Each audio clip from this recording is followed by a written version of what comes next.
Subscribe now and press the bell icon. Never miss an update. नमस्कार साथियों, स्वागत करता हूं सबका इस YouTube चैनल पर जिसका नाम है स्टडी विद पीएन लोधा। मित्रों, हिंदी शिक्षण का मॉडल टेस्ट पेपर नंबर 5 आज आपके लिए लेकर आया हूं। बहुत ही शानदार 30 प्रश्न आपको देखने को मिलेंगे।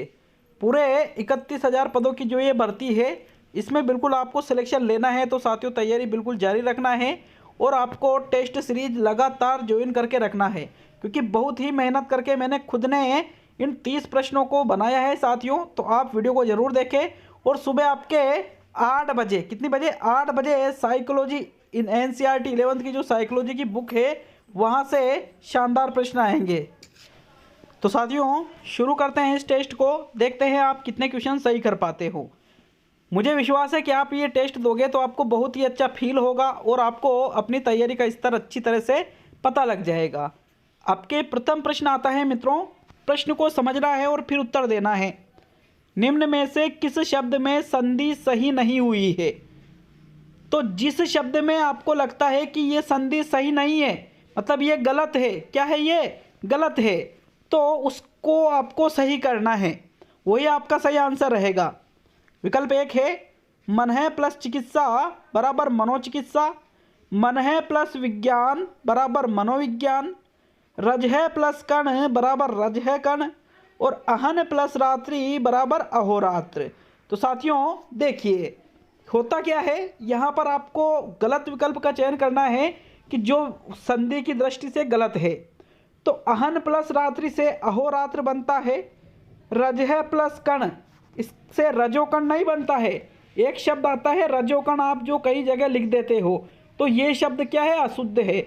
शुद्ध शब्द क्या होता है साथियों, रज है कण, रज है प्लस कण बराबर रज है कण ही बनेगा। जिसे मन है प्लस कामना, एक दिन मैंने बताया था कि मन है प्लस कामना बराबर मन है कामना ही होता है। मनोकामना जो शब्द है वो गलत है। इस पर किसी भाई ने, हमारे किसी भाई ने, स्टूडेंट ने, सब्सक्राइबर ने एक कमेंट किया था कि सर स्टूडेंट को क्यों कंफ्यूज कर रहे हो, मन है प्लस कामना तो मनोकामना बनेगा। तो भाई साहब आप अच्छी जगह कोचिंग लीजिए या फिर आपको अच्छे टीचर से पढ़ने की ज़रूरत है, जिन्होंने भी आपको पढ़ा रखा है, गलत पढ़ा रखा है या आपको गलत याद है। मन है प्लस कामना मनोकामना नहीं होगा, मन है कामना होगा। उसी प्रकार रज है प्लस कण रज है कण होगा, क्योंकि एक नियम है विसर्ग संधि का, जहाँ विसर्ग के पूर्व ए हो और बाद में क वर्ण आ जाए तो कोई चेंजेज नहीं होता है, याद रखना इस चीज़ को। फिर मन है प्लस विज्ञान बराबर आपके मनोविज्ञान होता है, लेकिन मन है प्लस चिकित्सा ए आ के बाद में चम्मच का और छतरी का आ जाता है, चम्मच और छतरी का, तो उसके पूर्व शे का आगमन होता है, आधा शे का। तो यहाँ पर शब्द बनना चाहिए था मनस चिकित्सा। क्या शब्द बनना चाहिए था साथियों, मनस चिकित्सा बराबर आपके मन है प्लस चिकित्सा बनेगा। तो देखिए यहाँ पर आपका प्रथम जो विकल्प है ये इसमें संधि सही नहीं हुई है और यही आपका राइट आंसर रहेगा। प्रश्न 1 में पहला विकल्प ही सही है साथियों। समझ में आया सभी को? आशा है आपको समझ में आया होगा। प्रश्न 2 देखेंगे साथियों। दीर्घ संधि का उदाहरण नहीं है दीपावली, जनार्दन, कारागार और सत्यानाश। तो देखिए कौन सा दीर्घ संधि का उदाहरण नहीं है मित्रों, दीपावली, कारागार, जनार्दन, इनमें तो आपके दीर्घ संधि हुई है, लेकिन जो सत्यानाश है इसका संधि विच्छेद होता है सत्य प्लस नाश। क्या होता है, सत्य प्लस नाश। अब आप कहोगे कि सर इसमें सत्य प्लस अनाश होना चाहिए, तो सत्य प्लस अनाश ऐसा शब्द कहीं सुना है क्या? गलत हो जाएगा वो। यही आपका इसका विग्रह होगा जिसमें कोई संधि नहीं है बल्कि ये संधि की तरह प्रतीत होता है। तो ये दीर्घ संधि का उदाहरण नहीं है साथियों, मतलब आपका चौथा विकल्प यहाँ पर सही रहेगा प्रश्न नंबर 2 में। नेक्स्ट तीसरा क्वेश्चन देखेंगे मित्रों। तीसरा क्वेश्चन क्या है आपके, रोहन का भाई सोहन बाजार से सुंदर कपड़े लेकर आया। तो ये सुंदर तक यहाँ पर लाइन खींची हुई है, इसमें कौन से पदबंध का प्रयोग हुआ है? पदबंध आपको यहाँ पर बताना है प्रश्न संख्या 3 में। मित्रों देखिए विकल्प है आपके सामने, संज्ञा पदबंध है, विशेषण पदबंध है, क्रिया पदबंध है या क्रिया विशेषण पदबंध है। तो आपको यहाँ देखना है कि जहाँ तक रेखांकित वाक्य है उसका जो अंतिम शब्द है वो क्या है, सुंदर। सुंदर एक विशेषण शब्द है साथियों, इसलिए इस वाक्य में आपके विशेषण पदबंध का प्रयोग हुआ है। विकल्प नंबर 2 आपका यहाँ पर सही आंसर है प्रश्न संख्या 3 में। प्रश्न संख्या 4 देखेंगे मित्रों। जब पेपर होते हैं तब विद्यार्थी पढ़ते हैं वाक्य है संज्ञा आश्रित मिश्र वाक्य, विशेषण आश्रित मिश्र वाक्य, क्रिया विशेषण आश्रित मिश्र वाक्य और इनमें से सभी। तो देखिए ये वाक्य मिश्र वाक्य का तो उदाहरण है, लेकिन मिश्र के भी 3 भेद होते हैं। कौन कौन से? संज्ञा आश्रित, विशेषण आश्रित, क्रिया विशेषण आश्रित। यहाँ पर देखिए ये जो वाक्य है जब तब, इसमें ये 2 शब्द आ रहे हैं।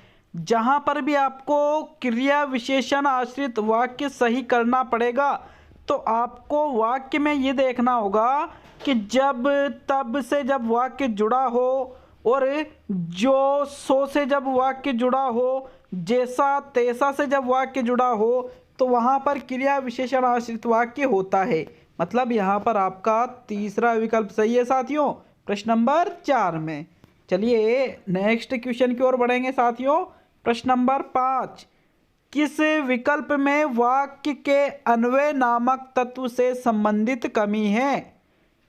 गीता जाती है, शुद्ध गाय का घी लाया हूँ, दही खट्टी है और बाजार वाजार जाना है। देखिए मित्रों यहाँ पर वाक्य के 6 तत्व होते हैं। कितने तत्व होते हैं? टोटल 6। उनमें से एक तत्व होता है अन्वय। तो जो अन्वय संबंधित तत्व है, अगर वाक्य में लिंग वचन से संबंधित दोष है तो उसमें अन्वय संबंध नामक तत्व की कमी होती है। यहाँ पर देखिए दही खट्टी है, इसकी जगह शब्द क्या आना चाहिए था? दही खट्टा है। तो अगर ऐसा वाक्य होता तो ये शुद्ध रहता, लेकिन यहाँ खट्टी है और ये क्या है? खट्टी नहीं खट्टा होता है। ये स्त्रीलिंग कर दिया पुल्लिंग की जगह। तो जहाँ लिंग और वचन संबंधी अशुद्धि है वहाँ पर वाक्य के अन्वय नामक तत्व से संबंधित कमी होती है। मतलब यहाँ पर आपका तीसरा विकल्प राइट रहेगा साथियों। चलिए अगला प्रश्न देखेंगे मित्रों। प्रश्न नंबर 6, छठा प्रश्न क्या है साथियों? निम्न में से किस विकल्प में विदेशी भाषा का शब्द है? विदेशी भाषा का शब्द विद्युत, गंभीर, गायक और हलवाई। तो साथियों देखिए यहाँ पर विदेशी भाषा का शब्द आपके विद्युत भी नहीं है, गंभीर भी नहीं है, गायक भी नहीं है, बल्कि हलवाई जो शब्द है ये विदेशी भाषा का शब्द है और विदेशी में ये अरबी भाषा का शब्द है। किस भाषा का शब्द है साथियों? अरबी भाषा का। तो चौथा विकल्प सही है। बाकी ये जो पहला, दूसरा, तीसरा विकल्प है ये आपके तत्सम तद्भव के अंतर्गत आ जाते हैं। चलिए नेक्स्ट प्रश्न नंबर 7 देखेंगे साथियों। इसमें कौन सा सही है? आपके चौथा विकल्प सही है। प्रश्न 7 आता है, अ प्रत्यय का प्रयोग किसमें नहीं हुआ है? अ अनार वाला जो प्रत्यय है उसका प्रयोग कौन से विकल्प में नहीं है? जैन, साफल्य, मानव और कौशल। देखिए अ प्रत्यय आपके जैन जो शब्द है इसमें लगा हुआ है। जैन का निर्माण जीन प्लस ए से मिलकर हुआ है, बराबर आपकी शब्द बनता है जैन। साफल्य जो शब्द है साथियों इसका निर्माण हुआ है सफल प्लस यस। तो मतलब इसमें अनार वाला नहीं है बल्कि इसमें ये यज्ञ वाला प्रत्यय है। तो यहाँ पर आपका दूसरा विकल्प सही है प्रश्न संख्या 7 में। देखिए मानव जो शब्द है इसका निर्माण मनु प्लस ए से मिलकर हुआ है। किससे हुआ है? मनु प्लस ए से। और जो कौशल शब्द है इसका निर्माण कुशल प्लस ए से मिलकर हुआ है। कुशल प्लस ए। तो आपके प्रथम विकल्प, तीसरा विकल्प, चौथा विकल्प तो अप्रत्ययुक्त है और दूसरा जो विकल्प है वो ये प्रत्ययुक्त है, इसलिए आपका सेकंड विकल्प बिल्कुल है सही रहेगा साथियों। चलिए नेक्स्ट प्रश्न नंबर 8 की ओर बढ़ेंगे मित्रों। 8वां क्वेश्चन क्या है आपके? आशा आपको वीडियो अच्छा लग रहा होगा साथियों। कौन से उपसर्ग का अर्थ बुरा या कठिन से लिया जाता है? परि, उप, दुस और अति। देखिए परि का मतलब तो होता है चारों ओर, उप का मतलब होता है समीप, अति का मतलब अधिक से भी लिया जाता है। तो साथियों दुस जो उपसर्ग है इसका मतलब आपका क्या होता है साथियों, दुस का मतलब बुरा या कठिन, जैसे दुष्चरित्र मतलब बुरा चरित्र, दुस्साहस मतलब तेरा ये दुस्साहस इतना ज्यादा, तो साथियों बुरा या कठिन का मतलब दुस उपसर्ग से लिया जाता है। तो विकल्प नंबर 3 सही है प्रश्न संख्या 8 में। चलिए नेक्स्ट 9वां क्वेश्चन देखेंगे मित्रों। प्रश्न नंबर 9 क्या है आपके 9वां क्वेश्चन, उपसर्ग के संबंध में असत्य कथन है। किसके संबंध में, उपसर्ग के संबंध में। पहला विकल्प है उपसर्ग नवीन शब्द निर्माण में सहायक होते हैं, इनका अपना स्वतंत्र अस्तित्व भी होता है, उपसर्ग शब्द में परिवर्तन व विशिष्टता ला देते हैं, और सभी कथन सत्य है। तो बताइए राइट आंसर कौन सा कथन यहाँ पर उपसर्ग के बारे में गलत है। देखिए आपका दूसरा जो विकल्प है वो उपसर्ग के बारे में असत्य है। क्यों, क्योंकि इनका स्वतंत्र अस्तित्व नहीं होता है, बल्कि ये किसी शब्द के साथ में जुड़कर अर्थ प्रदान करते हैं। तो दूसरा विकल्प सही है साथियों प्रश्न संख्या 9 में। नेक्स्ट 10वां क्वेश्चन देखेंगे मित्रों। मैं पूरी कोशिश करता हूं कि जिस चीज का मुझे पूरा नॉलेज है वो आपको पूरी डिटेल से बताऊं साथियों, आप एक एक चीज क्लियर रखो। 10वां क्वेश्चन क्या है, कौन से विकल्प में क्रिया सामान्य वर्तमान काल में हुई है। सामान्य वर्तमान काल, हम हिंदी का टेस्ट देते हैं। पंडित जवाहरलाल नेहरू ने स्वतंत्रता आंदोलन में भाग लिया, रोहन बगीचे से फल तोड़ रहा है, और राजस्थान में कई शूरवीरों का जन्म हुआ था। तो पहले तो ये देखो वर्तमान में कौन कौन से विकल्प हैं। देखिए जो चौथा विकल्प है हुआ था पहले, मतलब ये तो आपके भूतकाल की बात हो गई, तो ये गलत। रोहन बगीचे से फल तोड़ रहा है मतलब अभी की बात है, ये तो चल रही है क्रिया, तो क्रिया चल रही है तो वो अपूर्ण वर्तमान काल है। पंडित जवाहरलाल नेहरू ने स्वतंत्रता आंदोलन में भाग लिया, ले लिया भाग, हो गया काम, तो ये तो भूतकाल है। हम हिंदी का टेस्ट देते हैं वर्तमान, वो भी कैसा, सामान्य। तो आपका यहाँ पर प्रथम विकल्प सही है साथियों प्रश्न संख्या 10 में। नेक्स्ट 11वां क्वेश्चन देखेंगे साथियों। 11वां क्वेश्चन है, ऐसे शब्द का चयन कीजिए जो सदैव बहुवचन में नहीं रहता है।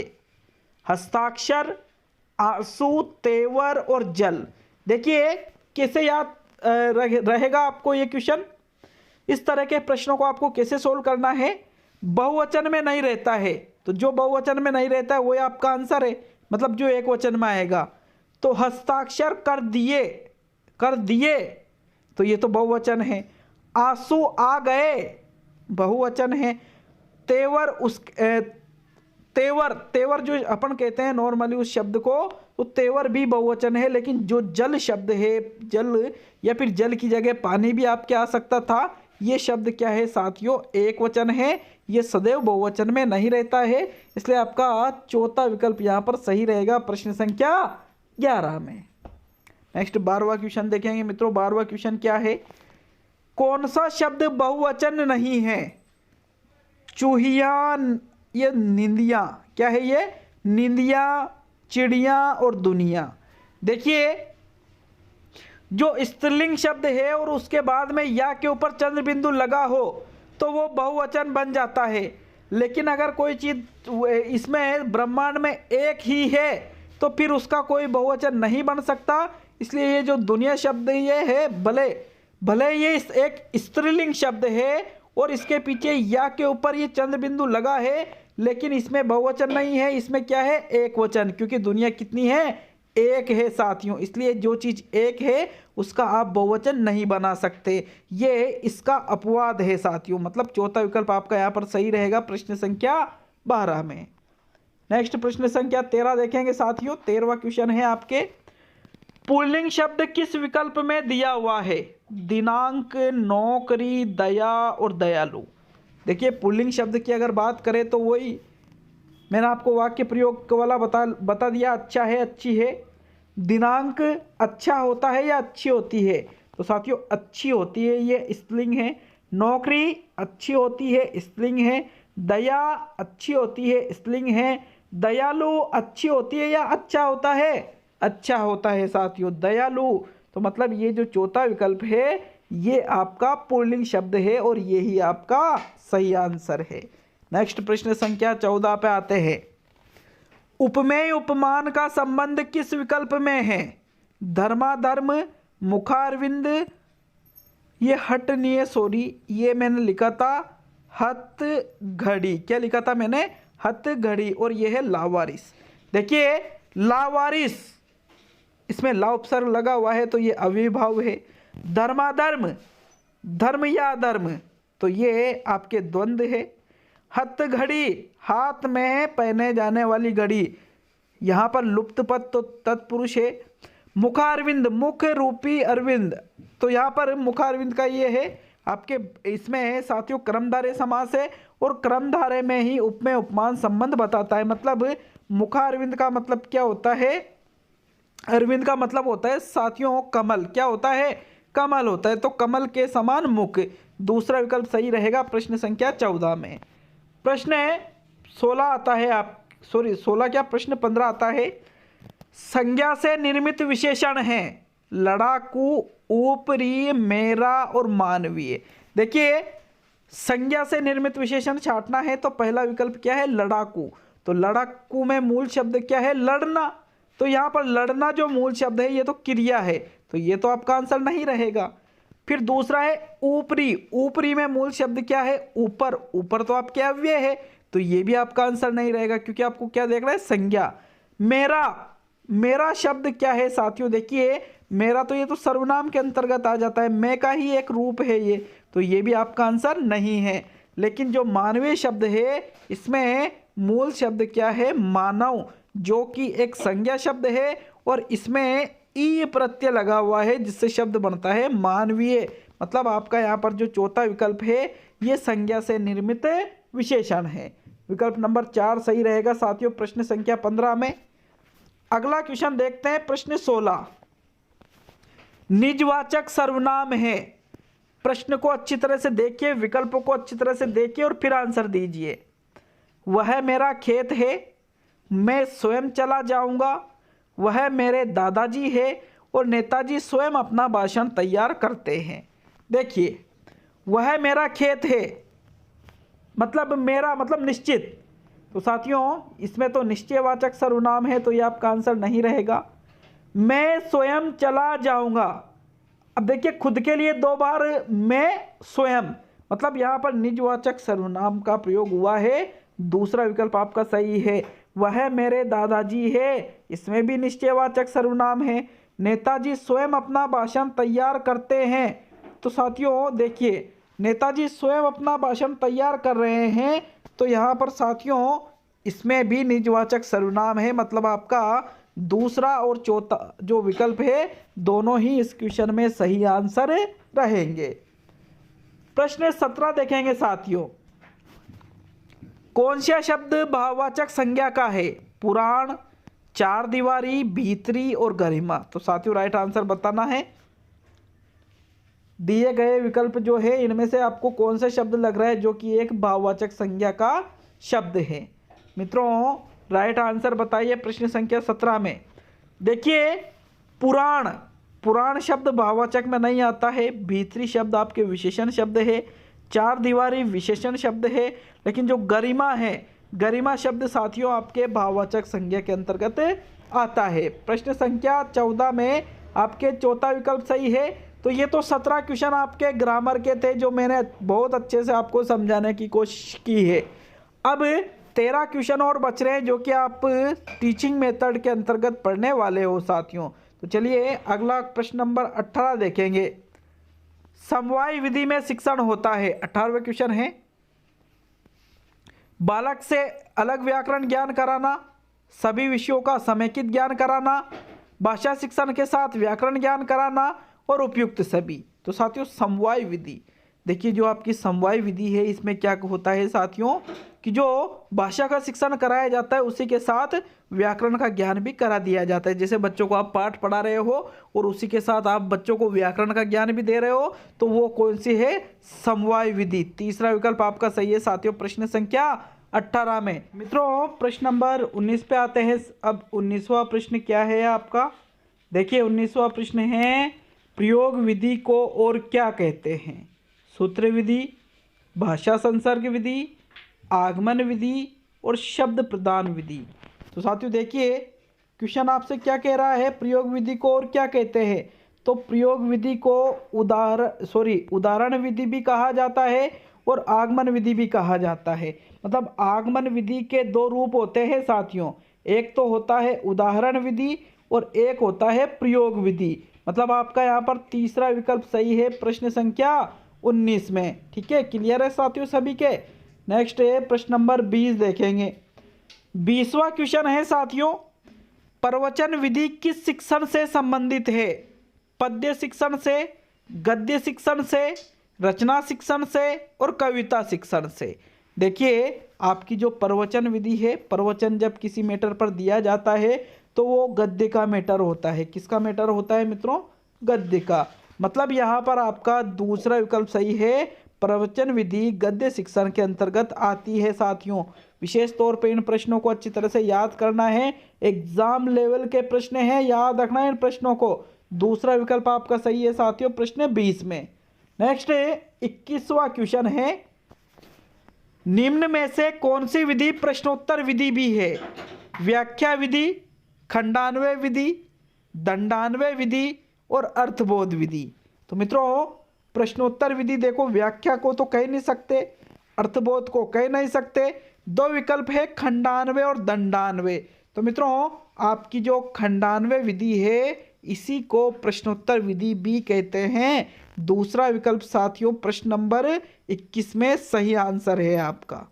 नेक्स्ट 22वां क्वेश्चन देखेंगे मित्रों। 22वां क्वेश्चन है, एक शिक्षक बालक को चित्र दिखाकर प्रश्न पूछकर कहानी को पढ़ रहा है, यह रचना शिक्षण की किस विधि में आता है? अनुकरण विधि, उद्बोधन विधि, भाषा लेख विधि और मॉन्टेसरी विधि। इस प्रश्न में थोड़ी सी मिस्टेक है साथियों। क्या मिस्टेक है मैं आपको बताता हूँ कि प्रश्न पूछकर कहानी को पढ़ रहा है और ये प्रश्न अधूरा है, उसके बाद बालक से उस पर रचना करने के लिए कह रहा है, ये लाइन थोड़ी सी मिस है इसमें। तो वो ऐसा कौन सी विधि में होता है मित्रों? राइट आंसर है ऐसा आपके उद्बोधन विधि में होता है। कौन सी विधि में होता है साथियों? उद्बोधन विधि में। मतलब विकल्प नंबर 2 आपका यहाँ पर सही आंसर रहेगा प्रश्न संख्या 22 में। नेक्स्ट है 23वां क्वेश्चन देखेंगे साथियों। 23वां क्वेश्चन क्या है? नाटक शिक्षण की उपयुक्त विधि है अर्थबोध विधि, व्याख्या विधि, रंगमंच विधि और कक्षा अभिनय विधि। देखिए नाटक शिक्षण की उपयुक्त विधि में आप प्रथम और दूसरा विकल्प तो बिल्कुल हटा सकते हो, बाकी है रंगमंच और कक्षा अभिनय। इसमें साथियों कई बुक्स में आपको रंगमंच भी मिल जाएगा और कई जगह आपको कक्षा अभिनय भी मिल जाएगा, लेकिन दोनों जहां एक साथ दे दी जाए तो वहां पर आपकी फर्स्ट चॉइस कक्षा अभिनय ही रहेगी। क्यों? क्योंकि कक्षा अभिनय विधि में बालक में जो नाटक के जो गुण हैं वो तो विकसित होते हैं और साथ में कई चीज़ों की बचत हो जाती है, जैसे समय की बचत हो जाती है, धन की बचत हो जाती है, दूसरे जो आपके पाठ्यक्रम है वो उनमें वो डिस्टर्ब बिल्कुल भी नहीं होते हैं। कक्षा में ही बिल्कुल बालक में नाटक के गुण विकसित हो जाते हैं। इसलिए चौथा विकल्प ज़्यादा बेटर है बजाय रंगमंच के। रंगमंच वैसे बहुत ज़्यादा प्रभावी है, लेकिन साथियों इसमें अनेक कमियां हैं, अनेक दोष है, अनेक नुकसान है। इसलिए आपका ये बेटर ऑप्शन नहीं रहेगा, बल्कि चौथा वाला विकल्प ही बेटर ऑप्शन रहेगा। प्रश्न 24 सही युग में नहीं है। बिनेट का योजना, कार्लटन वाशबर्न, मॉन्टेसरी विधि मारिया मॉन्टेसरी, डाल्टन विधि कुमारी हेलन पार्कहर्स्ट, खेल विधि महात्मा गांधी। देखिए जो सही युग में नहीं है वो है आपका प्रथम विकल्प तो बिल्कुल सही युग में है। बिनेट का योजना कार्लटन वाशबर्न ने दी थी, मॉन्टेसरी ने दी थी, डाल्टन या ठेका विधि कुमारी हेलन पार्कहर्स्ट ने दी थी। लेकिन साथियों जो खेल विधि है ये आपके महात्मा गांधी ने नहीं दी थी, बल्कि इसको देने वाले थे हेनरी कोल्डवेल कुक, खेल विधि को देने वाले। इसलिए आपका यहाँ पर जो चौथा विकल्प है ये सही युग में नहीं है और यही आपका सही आंसर रहेगा। प्रश्न 25 आता है मित्रों, कौन सा युग्म सही है? तो जो युग्म सही है वो देखना है। इसके पहले अपन ने ये देखा था कि कौन सा सही नहीं है। प्रवचन विधि अनुवाद शिक्षण, उद्बोधन विधि व्याकरण शिक्षण, व्याख्या विधि गद्य शिक्षण और गीत विधि पद्य शिक्षण। तो मित्रों देखिए, प्रवचन विधि आपके गद्य में होती है, उद्बोधन विधि आपके रचना में होती है, व्याख्या विधि आपके गद्य के साथ अनेक जगह होती है, लेकिन जो गीत विधि है वो सिर्फ पद्य में ही होती है। इसलिए आपका चौथा विकल्प सही है साथियों। प्रश्न संख्या 25 में ये युग्म बिल्कुल सटीक आंसर है, आपकी फर्स्ट चॉइस गीत विधि पद्य शिक्षण के अंतर्गत आ जाएगी। प्रश्न 26 पे आते हैं मित्रों। बालक के वाचन संबंधी दोषों का निवारण अध्यापक कैसे कर सकता है? अनुकरण वाचन करते समय, आदर्श वाचन करते समय, अनुकरण वाचन के बाद और उक्त तीनों समय। तो प्रश्न को अच्छी तरह से समझकर उत्तर दीजिएगा, प्रश्न की गहराई को समझिए। बालक में वाचन संबंधी दोष है, उसका निवारण अध्यापक कैसे कर सकता है साथियों? राइट आंसर आपका आता है अनुकरण वाचन करने के बाद। अब आप कहोगे कि इसमें चौथा विकल्प राइट हो सकता है, तो चौथा विकल्प कैसे गलत है मैं आपको बताता हूं। आदर्श वाचन करते समय, आदर्श वाचन कौन करेगा? अध्यापक करेगा। तो उसमें अध्यापक करेगा आदर्श वाचन, अध्यापक बोल रहे, बालक तो बोल ही नहीं रहे, तो फिर उसके दोषों को दूर कैसे करेगा? तो फिर उक्त सभी तो गलत हो गया और दूसरा विकल्प भी गलत है। एक है अनुकरण वाचन करते समय। अब अनुकरण वाचन कौन कर रहा है? बालक कर रहा है साथियों। अब बालक अनुकरण वाचन कर रहा है तो क्या उसको वाचन करते बीच में बार बार टोकोगे आप? नहीं टोकोगे साथियों। जब आप अच्छी तरह से देखोगे कि यार इसने यहाँ गलती की है, तो उसके बाद में जब उसका वाचन पूरा हो जाता है, फिर उसके बाद में आप उसके वाचन संबंधी दोषों का निवारण कर सकते हो। विकल्प नंबर 3 आपका यहाँ पर सही है 26 में। प्रश्न है 27 है साथियों।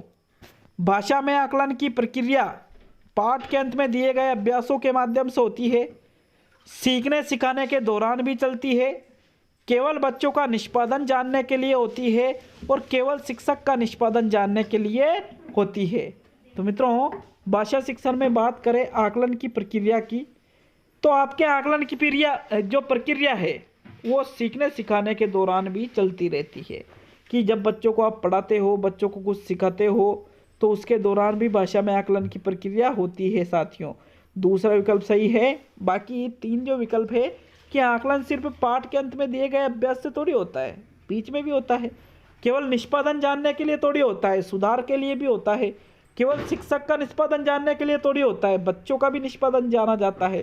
तो ये तीनों विकल्प इसलिए गलत है, ओनली आपका दूसरा विकल्प ही सही है 27 में। प्रश्न 28 देखेंगे मित्रों। 28वां क्वेश्चन है आपके, बच्चों की भाषिक अभिव्यक्ति के आकलन के लिए किस तरह के प्रश्न सहायक नहीं है? बहुविकल्पीय, लघुत्रात्मक, निबंधात्मक और सारांश प्रस्तुत करना। देखिए, भाषिक अभिव्यक्ति जो बहुविकल्पीय प्रश्न हैं, ये प्रश्न भाषिक अभिव्यक्ति के लिए सही नहीं है। क्यों नहीं है सही? क्योंकि मित्रों देखिए, बहुविकल्पीय प्रश्नों में क्या होता है, आपको सिर्फ एक आंसर का चुनाव करना पड़ेगा और आप अपने निजी विचार वहां पर नहीं रख सकते हो। इसलिए ये आपके बच्चों की भाषिक अभिव्यक्ति के लिए सही नहीं है। प्रथम विकल्प सही है प्रश्न 28 में। सेकंड लास्ट प्रश्न देखेंगे साथियों। बच्चों के लिखित कार्य के आकलन में सर्वाधिक महत्वपूर्ण है अभिव्यक्ति, विचार, वर्तनी, वाक्य विन्यास और तत्सम शब्दों का प्रयोग। तो बच्चे जब लिखित कार्य करते हैं, इसके आकलन में सबसे इम्पोर्टेंट चीज़ होती है उनके अभिव्यक्ति, विचार, कि वो अपने विचारों को किस प्रकार अभिव्यक्त करते हैं। यह आकलन में बहुत ही इम्पोर्टेंट रखता है साथियों। इसलिए प्रथम विकल्प सही है। बाकी वर्तनी इतनी ज़्यादा इम्पोर्टेंट नहीं होती है, तत्सम शब्दों का प्रयोग नहीं होता है, वाक्य विन्यास नहीं होता है, ओनली प्रथम विकल्प ही आपका सही है। और साथियों, आज का अंतिम 30वां क्वेश्चन देखेंगे। देखिए, आपके लिए इतनी ज़्यादा मेहनत कर रहा हूँ तो वीडियो को लाइक शेयर नहीं करते, चैनल को सब्सक्राइब नहीं करते हो आप।